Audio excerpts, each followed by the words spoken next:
శ్రీమాత్రే నమ. జై గురు దత్తాత్రేయ నమ.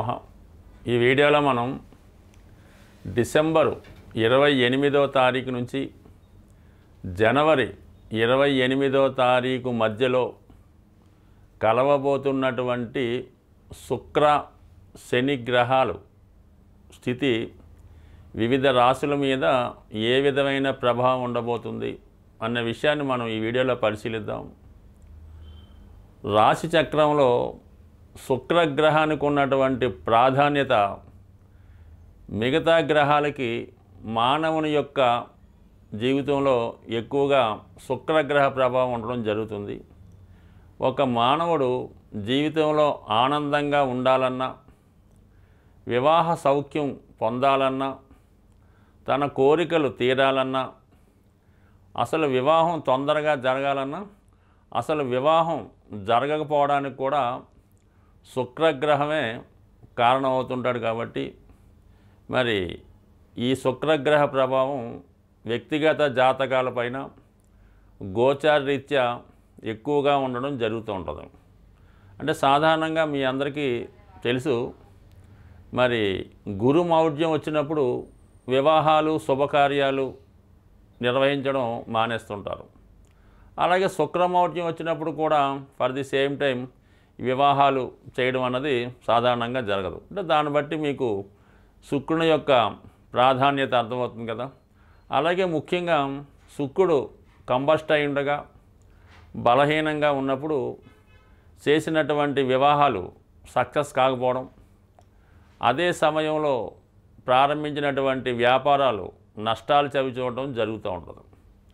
సో అంత ప్రాధాన్యం ఉన్నటువంటి శుక్రగ్రహం జాతకుడు పుట్టినప్పుడు ఏ రాశిలో ఉన్నాడు, ఏ గ్రహంతో కలిసి ఉన్నాడు అనే విషయాన్ని బట్టి జాతకుడి యొక్క ఆర్థిక స్థితి, అతని ఉద్యోగం, సంపాదన, అతని నడవడిక, ధరించే వస్త్రాలు, బంగారు ఆభరణాలు, అతను నివసిస్తున్నటువంటి గృహం, వాహనం ఇవన్నీ కూడా జాతకుడు పుట్టినప్పుడు శుక్రగ్రహ స్థితిని బట్టి ఆధారపడి ఉండడం జరుగుతూ ఉంటుంది. సో అలాగే శుక్రుడు పాపగ్రహాలతో కలిసి ఉన్న మరి కంబస్ట్ అయినా కూడా వివాహం ఆలస్యం అవడం జరుగుతుంటుంది. అలాగే సూర్యునికి శుక్రునికి మధ్య ఉన్నటువంటి గమనాన్ని, అంటే మధ్య ఉన్నటువంటి దూరాన్ని బట్టి, అలాగే జాతకుడు జన్మించినప్పుడు శుక్రుడు రవిగ్రహానికి ముందు ప్రయాణిస్తున్నాడా లేదా రవిగ్రహానికి వెనకాతల ప్రయాణం చేస్తున్నాడా అన్న విషయం కూడా జాతకుడు యొక్క ఆర్థిక స్థితి మీద ఆధారపడి ఉంటుంది. వ్యక్తిగతంగా జాతకుడు పుట్టినప్పుడు జాతకుడు యొక్క ఆస్తిపాస్తులు, జీవన విధానంతో పాటు వాళ్ళ తండ్రి గారి యొక్క ఆస్తి ఏ విధంగా ఉంటుంది, ఆ తండ్రి గారు ధనాన్ని ఏ విధంగా సంపాదించగలిగాడు అన్న విషయం కూడా ఈ జాతకుడి యొక్క జాతకంలో కనబడుతూ ఉంటుంది. అంటే ఓవరాల్గా శుక్రుని యొక్క స్థితిని బట్టే జాతకం ఆధారపడి ఉంటుంది. అంటే జాతకంలో శుక్రగ్రహం యాక్టివేట్ అవ్వడం జరుగుతుంటుంది అన్నమాట. ఒకసారి ఏంటంటే సాధారణంగా జాతకుడికి వివాహం జరిగిన తర్వాత శుక్రుడు యాక్టివేట్ అవ్వడం జరుగుతుంటుంది. సాధారణంగా శుక్రుడు బలంగా ఉంటే మరి జాతకుడికి వివాహం అయిన తర్వాత శుక్రగ్రహం యాక్టివేట్ అయ్యి జాతకుడికి మంచి సౌకర్యాల్ని, అలాగే మంచి ఉద్యోగాన్ని, ధనభోగాన్ని, మంచి సౌకర్యాలు ఇవ్వడం జరుగుతూ ఉంటుందన్నమాట. అలాగే ఇంకోసారి వివాహం అయిన తర్వాత పంచమంలో శుక్రుడు బలంగా ఉన్న ప్రథమ కుమార్తె జన్మించిన తర్వాత కూడా శుక్రుడు యాక్టివేట్ అవుతూ ఉంటాడు. అంటే మొత్తం మీద జాతకుడి యొక్క జన్మచక్రంలో శుక్రుని యొక్క స్థితిని బట్టి ఎటువంటి భార్య వస్తుంది, ఆ భార్య ఏ విధంగా ఆరోగ్యం ఉంటుంది, నడవడిక ఉంటుంది, ఆయుష్ ఉంటుంది చెప్తూ ఉంటుంది. అలాగే కుమార్తె యొక్క వివాహం, ఆమె యొక్క అభివృద్ధి కూడా చెప్తూ ఉంటుంది. మొత్తం మీద కుటుంబంలో ఉన్నటువంటి అందరు స్త్రీల గురించి జాతకుడి యొక్క జన్మజాతకంలో ఈ శుక్రుడు వివిధ గ్రహాలతో కలిసి ఉన్నప్పుడు ఉన్నటువంటి స్థితి కూడా చెప్పడం జరుగుతూ ఉంటుంది. బట్ ఏదైనా ఒకటి జన్మజాతకంలో శుక్రుడు బలంగా ఉంటే వారి కుటుంబంలో స్త్రీలు సంతోషంగా ఉంటారు. వివాహం తర్వాత జాతకుడు భాగ్యోదయం అవుతుంది. బట్ ఏదైనా జాతకంలో శుక్రబలం అన్నది తప్పనిసరి. ఈ వీడియోలో మనం కన్యారాశి వారికి డిసెంబర్ 28వ తారీఖు నుంచి జనవరి 28వ తారీఖు మధ్యలో శుక్ర శనుల కలయిక కుంభరాశిలో సుమారు 30 రోజులు ఏర్పడుతున్నటువంటి గ్రహస్థితి కన్యారాశి వారి మీద ఏ విధంగా ప్రభావం చూపుతోంది. ఏదైనా ఒక భావంలోకి ఒక గ్రహం వచ్చినప్పుడు అది మనం పరిశీలిస్తున్నటువంటి రాశికి మిత్రగ్రహం అయినప్పుడు అనుకూలమైనటువంటి ఫలితాలు, శత్రుగ్రహం అయినప్పుడు ప్రతికూల ఫలితాలు రావడం జరుగుతూ ఉంటుంది. ఇప్పుడు శుక్రుడు మనం ఇంపార్టెంట్గా తెలుసుకున్నాం. అంటే శుక్రగ్రహమే ఇంచుమించుగా నెల అటు ఇటుగా ఒక రాశి నుంచి ఒక రాశికి సూర్యునికి గమనానికి వెనక ముందుగా ప్రయాణిస్తూ మరి ప్రస్తుతం కుంభరాశిలో తన మిత్రుడైనటువంటి శని భగవానుడితో కలిసి ఒక 30 రోజులు ప్రయాణం చేయడం జరుగుతుంది. శుక్రుడు ఈ రాశి వారికి ధన భాగ్యాధిపతి. ఏదైనా ఒక జాతకం రాణించాలంటే భాగ్యాధిపతి అదృష్టంగా ఉండాలి. అంటే భాగ్యాధిపతి బాగుంటేనే ఆ జాతకుడు అదృష్టవంతుడు అవుతాడు. భాగ్యాధిపతి బలహీనుడు అయితే అది దురదృష్ట జాతకంగా చెప్తూ ఉంటుంది. అంటే ఒక జాతకం అదృష్టమా దురదృష్టం అన్నది భాగ్యాధిపతి బట్టి నిర్ణయించడం జరుగుతూ ఉంటుంది. ఆరోగ్యం అన్నది లగ్నాన్ని బట్టి నిర్ణయించడం జరుగుతూ ఉంటుంది. ఈ విధంగా అనేక విధాలుగా పరిశీలిస్తుంటారు. మరి అటువంటి భాగ్యాధిపతి శుక్రుడు 6వ స్థానంలోకి వెళ్ళడం జరిగింది.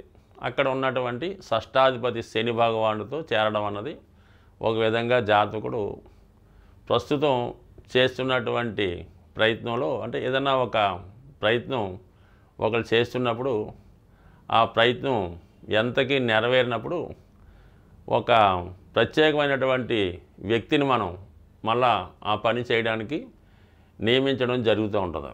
ఒక స్పెషల్ అడ్వకేట్ అనుకోవచ్చు, ఒక స్పెషల్ లీగల్ ఆఫీసర్ అనుకోవచ్చు. అటువంటి 6వ స్థానంలో శని భగవానుడు జాతకుడి యొక్క సమస్యల పరిష్కారానికి సుమారుగా 2 సంవత్సరాలుగా ప్రయత్నిస్తుంటే అవి ఇంకా సక్సెస్ కాకపోవడంతో మరి శుక్రుడు మరి ఆ స్థానంలోకి చేరడం వల్ల జాతకుడి యొక్క ప్రయత్నం నెరవేరే అవకాశం ఉంది. అంటే ఎటువంటి ప్రయత్నం నెరవేరుతుంది అంటే 6వ స్థానం అన్నది శత్రు రోగ రుణస్థానం, అలాగే జయస్థానం. అందువలన జాతకుడు వారి వయస్సును బట్టి ఉన్న ప్రాంతాన్ని బట్టి ఏదైనా అనారోగ్య సమస్యతో దీర్ఘకాల అనారోగ్య సమస్యతో బాధపడుతున్నవారు ఆ సమస్య నుంచి బయటపడడం జరుగుతుంది. నెంబర్ 1. అలాగే ఉద్యోగ ప్రయత్నంలో చాలా కాలంగా ఏదో సివిల్స్ లాంటిదో గ్రూప్ 1 రాస్తూనే ఉంటాడు, దగ్గరికి వచ్చి మిస్ అవుతుంటాయి. అటువంటి వారికి మరి ఈ గమనం ఏంటంటే వారికి అర్హతకు తగిన విధంగా ఏదో ఒక ఉద్యోగంలో చేరే విధంగా ప్రోత్సహించడం జరుగుతూ ఉంటుంది. సో అందువల్ల ఉద్యోగ ప్రయత్నాలు ఫలిస్తాయి. దీర్ఘకాలంగా కోర్టులో ఉన్నటువంటి సమస్యలు ఏవైనా ఉంటే, అంటే అది ముఖ్యంగా శుక్రుడు కాబట్టి వివాహానికి సంబంధించింది.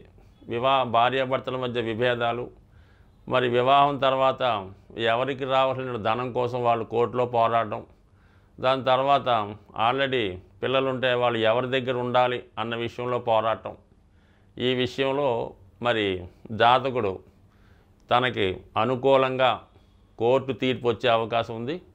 అలాగే కుటుంబ అవకాశాలు, అంటే కుటుంబంలో మీకైనా పిల్లలకు కావాలని పోరాడుతూ ఉంటే మరి మీకు గవర్నమెంటు ఆ సంతానాన్ని, అంటే మీకు పుట్టిన సంతానమైనా మీకు అప్పచెప్పే అవకాశం ఉంటుంది. అలాగే మీకు రావాల్సిన ధనం వస్తుంది. అలాగే ఇంకో విధంగా కుటుంబంలో ఎవరికన్నా వివాహం కానీ ఉద్యోగం కానీ వచ్చే అవకాశం ఉంది. ఇవన్నీ ఒక ఎత్తు అయితే, మీరు ఏదైనా ఒక పోటీలో పాల్గొని దాంట్లో విజయం కోసం చూస్తుంటే, అంటే క్రీడారంగం అనుకోద్దాం, లేదంటే ఏదన్నా ఒక కాంటెస్టు, లేదంటే ఒక సినిమా పోటీ, నవలల పోటీ, ముగ్గుల పోటీ, ఏ పోటీలో అయినా ఈ సమయంలో మీరు విజయం సాధించే అవకాశం ఉంది. అది మీలో ఉన్నటువంటి కళను బట్టి, అదృష్టాన్ని బట్టి సాధించే అవకాశం ఉంది. బట్ ఏదైనా మరి జాతకుడు ఈ రాబోయే డిసెంబర్ 28 నుంచి జనవరి మధ్యకాలంలో ఏ ప్రయత్నం చేసినా కూడా సాధించే అవకాశం ఉంది. ముఖ్యంగా రుణ ప్రయత్నాలు, మీకు ఏదైనా అవసరానికి ధనం అవసరమైతే ఖచ్చితంగా ఆ రుణ ప్రయత్నం ఫలించే అవకాశం ఉంది. ఏదేమైనా జాతకుడికి ఈ కాంబినేషను ఈ రాశిలో ఉన్నటువంటి స్త్రీలకి, మగవారైతే వారి భార్యలకి విజయ అవకాశాలు చాలా అనుకూలంగా పుష్కలంగా ఉన్నాయి. సాధారణంగా నవగ్రహాల యొక్క స్థితి ప్రతికూలంగా ఉన్నప్పుడు వాటిని అనుకూలంగా మార్చుకోవడానికి, అనుకూలంగా ఉన్నటువంటి గ్రహాలు వాటి యొక్క ఫలితాన్ని మనకు అందించడానికి ప్రతి గ్రహానికి కూడా మరి వారి యొక్క అధిదేవతల్ని మరి మనకి పెద్దవారు ఇవ్వడం జరుగుతుంది. కాబట్టి మరి అటువంటి అధిదేవతల్ని మనం ప్రసన్నం చేసుకోవడం వల్ల గ్రహాలు మనకి అనుకూలించి వాటి యొక్క శాశ్వత ఫలితాలు మనకి ఇవ్వడం జరుగుతూ ఉంటుంది. ఏదైనా గ్రహాల్లో శని భగవానుడు చాలా ఆలస్యంగా ఇచ్చే ఫలితాన్ని ఇచ్చే గ్రహం అయినప్పటికీ కూడా స్థిరమైన ఫలితాన్ని ఇవ్వడం జరుగుతూ ఉంటుంది. జాతకంలో శని భగవానుడు బలంగా ఉండి మనం శని గ్రహానికి పరిహారం నిత్యం చేసుకోవడం వల్ల ఆటోమేటిక్గా మిగతా గ్రహాలన్నీ కూడా కంపల్సరీగా అనుకూలంగా ఇవ్వడం జరుగుతూ ఉంటుంది. సో ఇది అలాగే శని చాలా బలహీనంగా పాపగ్రహస్థుడై ఉండగా మనకి మిగతా గ్రహాలు కూడా చెడ ఫలితాన్ని ఇవ్వడం జరుగుతూ ఉంటుంది, నెగిటివ్ ఫలితాలు ఇవ్వడం జరుగుతుంటుంది. మరి శుక్రుడు అతి తొందరగా ఫలితాన్ని ఇచ్చేస్తూ ఉంటాడు అన్నమాట. అంటే ఆ గ్రహాన్ని మనం ఆరాధించడం వల్ల ఇమీడియట్గా రోజుల్లోనే ఆ ఫలితం ఇవ్వడం జరుగుతూ ఉంటుంది. సో మరి శుక్రుడికి మనం కోరుకునే కోరికలు కూడా అలాగే ఉంటాయి, ఆ గ్రహం ఇచ్చే ఫలితాలు కూడా తొందరగానే ఉండడం జరుగుతుంటాయి. కాబట్టి మరి రెండు గ్రహాలు కలిసి సంచరిస్తున్నప్పుడు మరి మనం ఏ గ్రహాన్ని ఆరాధిస్తే తొందరగా ఫలితం వస్తుంది అంటే కామన్గా అందరికీ పంచాంగంలో ఉన్నటువంటి నవగ్రహ స్తోత్రాలు చాలా తొందరగా ఫలితాన్ని ఇస్తుంటాయి. కాబట్టి మామూలుగా ట్రెడిషనల్గా ఈ రెండు గ్రహాలు ఫలితం పొందాలంటే మనకి పంచాంగంలో ఉన్నటువంటి ఈ నవగ్రహ స్తోత్రాలు ఉంటాయి కదా, ఆదిత్య సోమాచ అని, అవి ముందు 9 శ్లోకాలు ఒకసారి చదివి దాని తర్వాత శనికి సంబంధించినటువంటి శ్లోకాన్ని 19 సార్లు, శుక్రుడికి సంబంధించినటువంటి శ్లోకాన్ని 20 సార్లు చదివి మళ్ళీ తిరిగి నవగ్రహ స్తోత్రాన్ని 9 సార్లు చదవడం వల్ల ఇది ఒక విధంగా చేసుకున్న వాళ్ళకి బాగుంటుంది. ముఖ్యంగా శివుడు అమ్మవారు కొలువై ఉన్నటువంటి క్షేత్రాన్ని దర్శించి, అంటే ఇంచుమించుగా ప్రతి క్షేత్రంలో శివుడు అమ్మవారు ఉంటారు. అయితే మనకి ఉభయ తెలుగు రాష్ట్రాల వాళ్ళకి అందుబాటులో ఉన్నటువంటిది శ్రీశైల పుణ్యక్షేత్రం.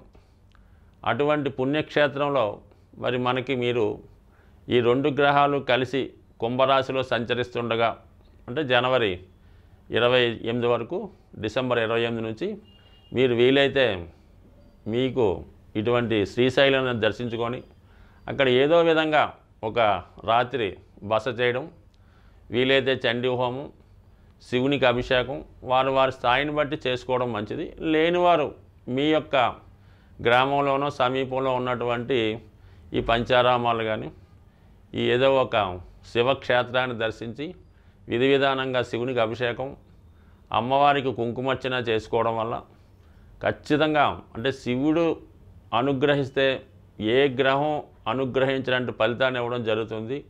కేవలం ధనాన్ని ఇవ్వడంలో, ఆ ధనం అంటే ఐశ్వర్యాన్ని ఇవ్వడంలో శివుణ్ణి మించిన దైవం ఉండడు. కాబట్టి ఏదైనా నమ్మకంతో ఈ పరిహారం చేయండి. అలాగే మీరు ఏదో ఒక రుద్రాక్ష ఈ నెల రోజులు ధరించే ప్రయత్నం చేయండి. అలాగే విభూతి ధారణ వల్ల మీ యొక్క సమస్త కోరికలు నెరవేరి శాశ్వతమైనటువంటి ఐశ్వర్యాన్ని, లక్ష్మీ కటాక్షాన్ని పొందే అవకాశం ఉంటుంది. స్వస్తి.